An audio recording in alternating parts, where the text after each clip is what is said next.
3, fokus. Assalamualaikum warahmatullahi wabarakatuh. Waalaikumsalam. Kembali lagi ke Santri Tobat TV.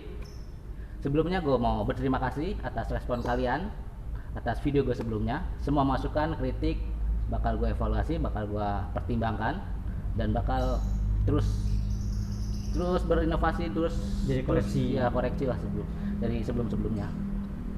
Dan di sini gue sudah sama temen gue lagi, kita bakal ngebahas satu guru satu ilmu, beda otak beda nasib. Part 2 kemarin kan sama Ustadz Yasir Masguri, sekarang Siap. sama Sobri Ahmad. Tapi sebelumnya gue mau tanya nih, sebenarnya nama lu tuh Sobri doang apa Sobri Ahmad? Kalau nama gue sendiri Sobri doang, karena gue ngeliat orang-orang namanya panjang, ya udah gue bikin aja Sobri Ahmad gitu. Kenapa Ahmad? Dulu sih gue jujur aja sempet tertarik sama Raffi Ahmad. Pas Jadi- di sini ya gitu, ya gitulah. Jadi Gua ambil terkenal. Ahmad ya Jadi teman-teman di UKI dulu, alumni kita lah di dan situ itu kenalnya Sobri Ahmad nggak? ya enggak, Sobri doang. Sobri doang sudah. Oke nih, kita bakal nanya-nanya dulu karena kita dulu satu sekolahan lah ya. Kobong lah. Itu kobong Cuman kan sekarang udah beda-beda nih ya profesinya, nasibnya segala macem. Gue bakal nanya dulu, kita kan kenapa sih bisa masuk pesantren gitu loh? Lu Gua kenapa milih pesantren gitu loh? gua milih pesantren tuh, gua orangnya dulu dari zaman sekolah ikut-ikutan Ikut siapa? teman saudara. Jadi gue punya saudara yang namanya Angga Sanga Putra. Oh, Paham lah. Tahu ya, tahu. Yang buat dulu teman-teman kita di pondok. Nah itu dia mondok, gue ikut mondok itu, jadi gue ikut dia. Oh, ikut dia. Ikut lah, gue orangnya ngikut-ngikutan dari dulu.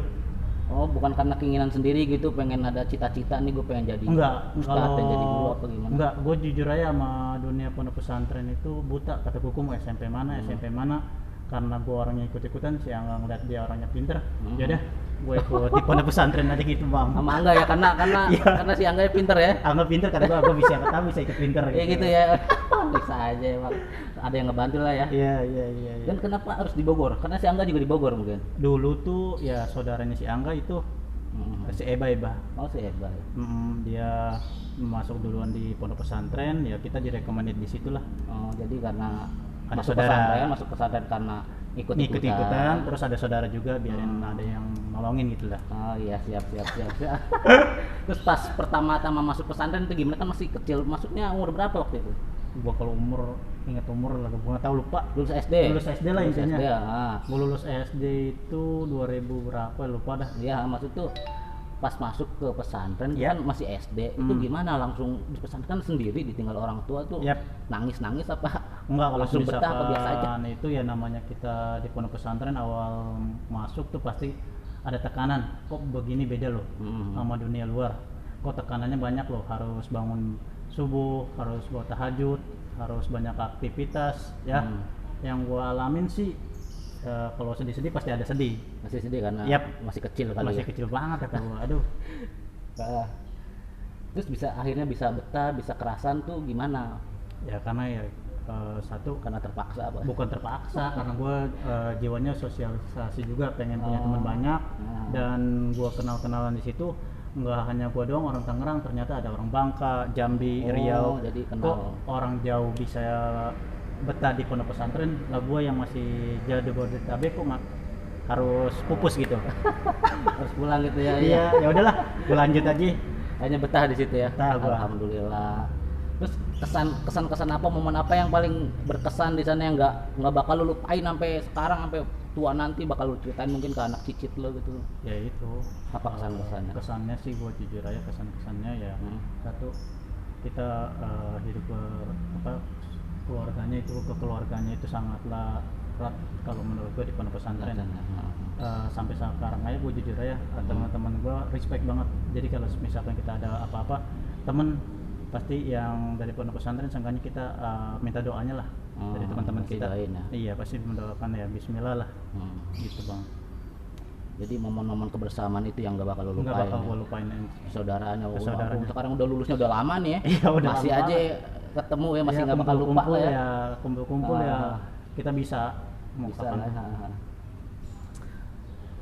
Momen itu kan momen bersama sama teman-teman, sama-sama santri lah. Sama-sama santri, betul. Kalau guru ustadz di sana yang paling lu favorit itu yang pas ngajar wali kelas siapa apa gimana, ada nggak? Ada tuh guru ya, pastinya sih Ustadz Ustadz Rudiansa. Oh Rudiansa. Iya, orang Ustadz Riau Rudiansa. Riau Oh, orang Riau. Riau.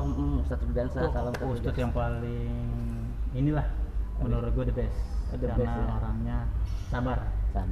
Sabar. Ya, satu panutan gue juga. Kenapa nih orangnya ngedidik anak-anaknya dengan sabar, padahal anaknya pada ngeyel-ngeyel gitu. Udah bandel ya. Pada bangor lah namanya Udah anak-anak. Iya, orang SMP gitu kan, Iya. masa-masa puber remaja gitu. Iya. Iya. Oh, guru Ustadz Rudiansa ya, kita Siap. Al-Fatihah lah buat semua ustadz kita ya. Amin.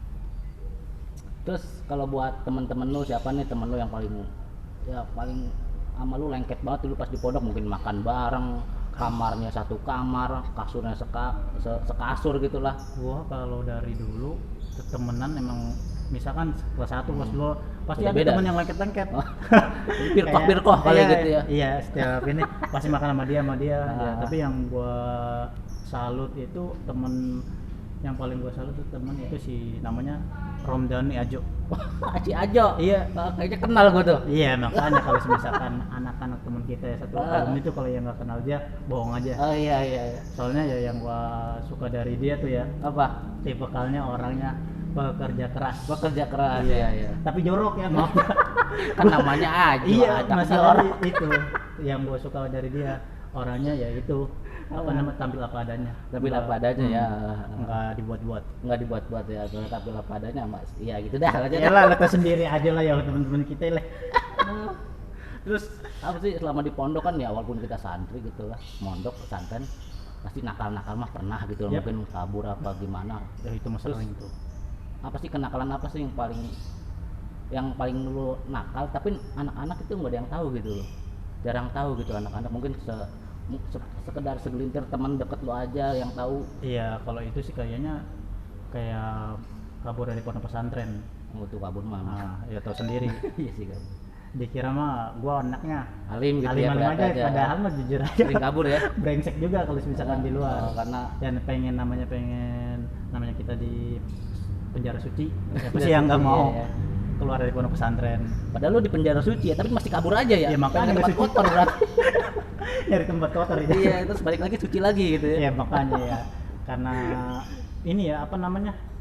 Karena pengen mencoba Oh. dunia luar itu apa gimana sih? Soalnya kita dikekang mulu ngaji sholat Dan tampalan, kali bete tantangan. bosen apa. Ternyata ya emang ini gua alamin, malah kita pengen balik lagi pondok pesantren. Nah, iya akhirnya, dan sekarang kita nih alhamdulillah udah lulus ya. Iya. Alhamdulillah lulus, kabur gitu. Yang Kabur. jadi kenangan tersendiri Iya, lah ya. kenangan lah. Ah. Apalagi namanya Popo tuh. Popo tuh tempat main PS ya. Main PS ya, guru gua sih yang Guru gua apa, guru kabur apa guru apa? Guru PS. Oh, guru PS ngajarin lu PS gitu maksudnya. Iya. Siapa itu? Ada aja Oh. namanya siapa ya? Ipan Miswari kayaknya. Lu tuh Ustadz Ivan Miswari kayaknya tebal tuh kayak anak Iya. anak kiai itu kayak gitu. Iyalah, anak guru. Ada guru ya. Aduh bahaya tuh. Ngajarin anak kebenerin sekarang. Aduh udah lulus, udah kangen-kangen. Masa-masa Ya, pondok pasti gua alamin. Gua makanya kalau misalkan ada momen-momen, siapapun anak teman-teman kita, kalau misalkan kita pengen reuni kumpul, gua bersedia kok nyediain tempat, itu aja. Oh, jadi pengen reuni nih. Iya. Tapi sekarang lagi pandemi gini, Ya, nggak boleh makanya. kemana-mana. Ya. Tapi nggak ada pandemi juga emang nggak pernah kumpul. Iya. Pada di rumahnya pada Iya. masing-masing. Udah punya anak kali, udah punya anak, punya betul. bini. Pada punya kesibukan Nah, masing-masing lah. bener. Paham. Iya benar-benar. Ya udah alhamdulillah udah lulus. Terus setelah lulus nih kegiatannya apa? Langsung kerja, langsung nikah apa gimana? Apa Bos. lanjutin dari pondok pesantren, kan lulusan pesantren nih. Ilmu agamanya kali ya. Orang-orang masyarakat lah, tetangga taunya kan kita lulusan pesantren nih, pasti ya, betul. ilmu agamanya ngajinya bagus nih. Jadi ustadz nih. Lu Padahal- gimana itu? Padahal gimana? Padahal mah enggak ya, Enggak. cuman apa namanya, background gue karena gue masuk pondok pesantren ya, seenggaknya gue tau ilmu agama lah. Ilmu agama. Nah kalau misalkan ini mah yang tadi ditanyain, yang penting gue masuk pondok pesantren, seenggaknya gue punya basic buat di luarnya. Kalau misalkan emang ibadah itu ya harus di nomor satu kan. Ini Mas Satu. Terus maka setelah lulus nih langsung berkarir apa Pasti kerja gue. kerja? Ya, Terus karena- kenapa kerja nggak jadi guru aja gitu Ustaz kayak yang lain gitu kan? Kan banyak nih teman kita jadi ustad. Karena gue merasa diri gue Gimana? kurang mampu. Kalau mampu. misalkan jadi guru kan, sosok guru itu kita harus dipertanyakan pastinya. Lu udah bisa apa? Lah gue juga jujur aja gue masih kurang. Dan karena gue orang dari keluarga kurang mampu, ya udahlah, Bismillah gue keluar. Bismillah gue nyari usaha. Maksudnya kerja. Dengan bekerja, siapa tahu gue bisa kumpul sama teman-teman gue. Jadi gue nggak bisa nggak ngebebanin keluarga gue. Jadi gue usaha sendiri. Jadi buat main tuh punya hasil dari sendiri, nggak minta-minta orang tua lagi, karena kan di pesantren aja udah dikasih terus kan. Nah itu tahu sendiri. Terus kerjanya di bidang apa nih? Gue sih ngemeng-ngemeng kerja sih udah lama, alhamdulillah masih di bidang logistik. Oh, bidang logistik. Yap. Wah, logistik ya. Udah lama itu. Berapa tahun itu dari Gue dari lulus itu. Dari lulus langsung. Dari lulus gue langsung lulus gawe. 2010 sampai sekarang 2020, hampir 10 tahun ya. 9 lah. Kalau dibilang mah 9 lah. Udah apal kali ceru-ceruannya. Kalau dibilang udah apal ya bismillah lah. Bismillah ya. Kerjaan.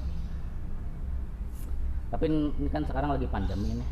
Lagi di mana-mana PSBB, nggak boleh kemana-mana, rutinitas dibatasin. Yep. Kerjaan gimana? Kerjaan terdampak apa biasa aja apa gimana? Tadi awalnya itu di bulan Maret kita kan diadain WFH, work from home. Yang mana kalau misalkan biarin kita dikasih jarak antara teman-teman kita yang satu kantor, biar ini nggak terkena wabah COVID. Jadi ya dengan efek itu kita seenggaknya tetap kita kerja di rumah, tapi untuk kerjaan alhamdulillah lancar juga. Lancar, nggak maksudnya nggak terdampak langsung. Nggak ada terdampak ya, nggak ada. Kena pengurangan nggak ya? Nggak ada, alhamdulillah. Lancar. Oh ya, sebelumnya nih ini kan lagi pandemi ini, kita nih sebelum kumpul ngobrol gini udah sesuai protokol kesehatan, gue udah mandi, udah cuci tangan semuanya ya. Ya Itu sehat insya Allah lah ya. Iya. Kita pakai hand sanitizer. Nah itu dia maksudnya. Insya Allah sehat lah ya. Jadi rokok dulu bener.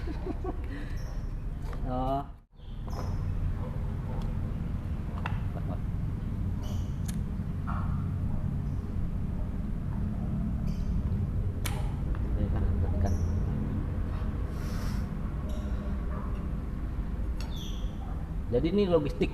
Yep.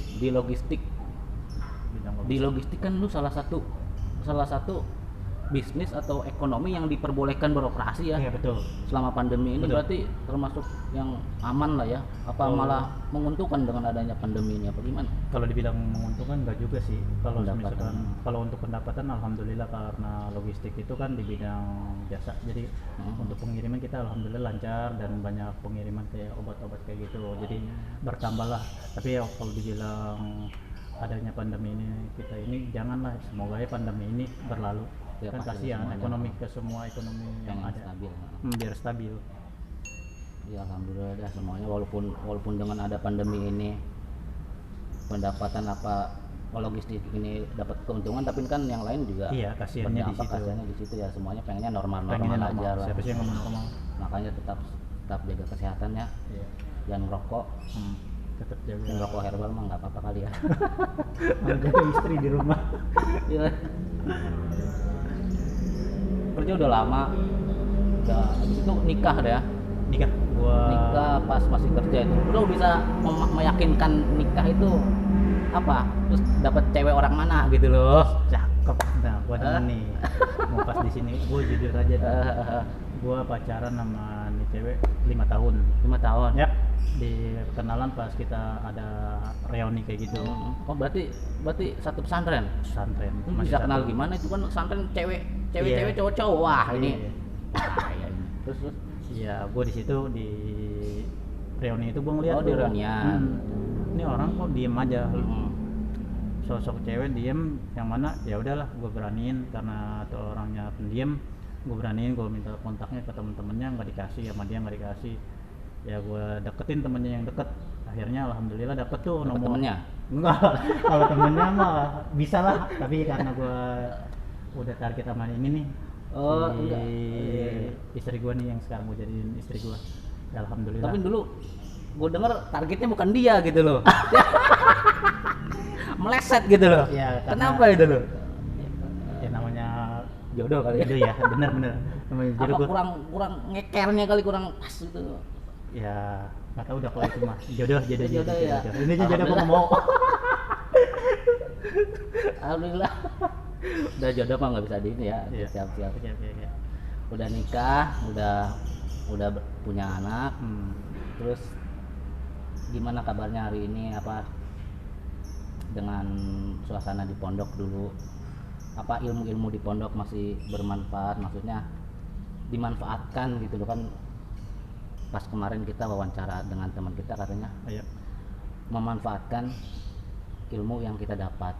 Terus dengan lu bekerja seperti ini, apakah bisa memanfaatkan cara memanfaatkan ilmu yang kita dapat dulu itu gimana gitu? Ya gue sih dapat dapat apa namanya, dapat masukan dari kiai langsung.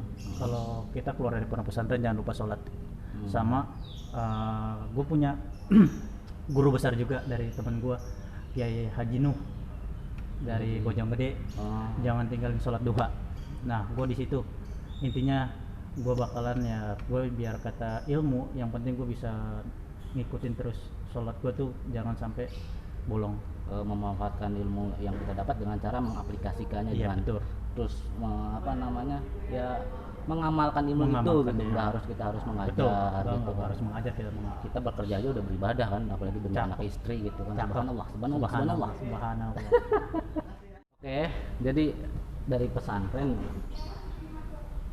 ilmu atau kesan-kesan ilmu yang lo inget banget dari pesantren itu mungkin suatu mahfudot atau hadis yang lo masih apal, terus lo masih jadi pegangan buat hidup lo gitu, apa gitu? Gua tuh paling berkesan itu mahfudot kayak menjadi wajah. Ya di situ gua terapin dari hidup gua. Kita bersungguh-sungguh maka kita akan dapat. Itu. Barang siapa yang bersungguh-sungguh maka akan dapat lagi ya. Manjada wajah jadi motivasi lo Jadi bekerja motivasi gede gua buat dari kerja. itu buat anaknya si Patan tuh, Buat anak, buat bini. Patan nanti mau kayak ayah nggak masuk pesantren sini Sini deh, masuk. ini tuh itu ada itu tuh, Awas jatuh. ini anaknya Sobri nih udah gede.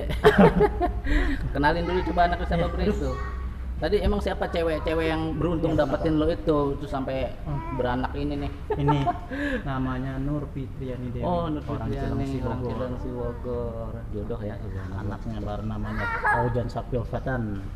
Patan, mau kemana Patan? Jadi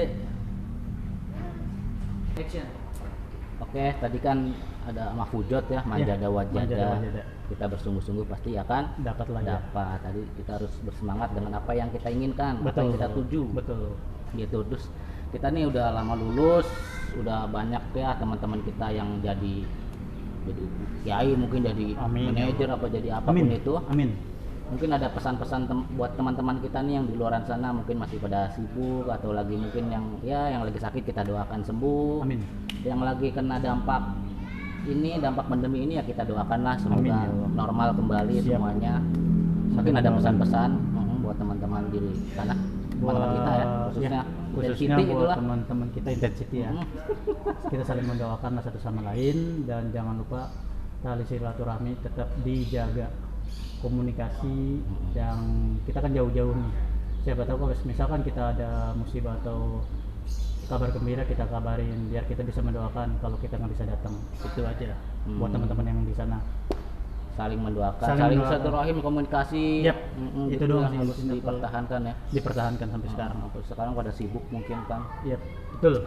Iya sih, tapi ya gimana ya, udah Pada punya keluarga bang. ya, tapi kan namanya komunikasi kan ada sekarang, Ada WhatsApp. ada segala macam sosial media. Ya, betul. Aktif lah ya biar silaturahim terjaga. Oke, ashab nih buat teman-teman Ashab kita, ya, teman-teman lu. teman kita lah. Teman kita. Jadi sampai di sini perbincangan kita, obrolan kita, ya mudah-mudahan ada sedikit Manfaatnya. manfaat, Manfaatnya, ada ada manfaatnya buat hiburannya kita. juga lah sedikit ya. Hiburan boleh, manfaatnya Jadi- banyak manfaat. Jadi apapun kita sekarang, Ya, betul. ya kita harus ingat dengan siapa kita dulu. Kita kan dulu Betul. rame-rame bersama gitu kan, belajar segala macam. Jadi Iya. kita harus jaga terus silaturahim kita. Betul. Terima kasih buat Sobri Ahmad. Sobri Ahmad aja lah ya. Iya, Udah biar famous-nya biar gitu. famous dah. Terima kasih dan salamannya gimana nih? Nggak boleh Gini aja selamat, lah, gini biar aja sama-sama ya. enak. Padahal sama aja, Iya. sama aja kena juga sih sebenarnya. Udah. Terima kasih sampai di sini aja. Assalamualaikum warahmatullahi wabarakatuh.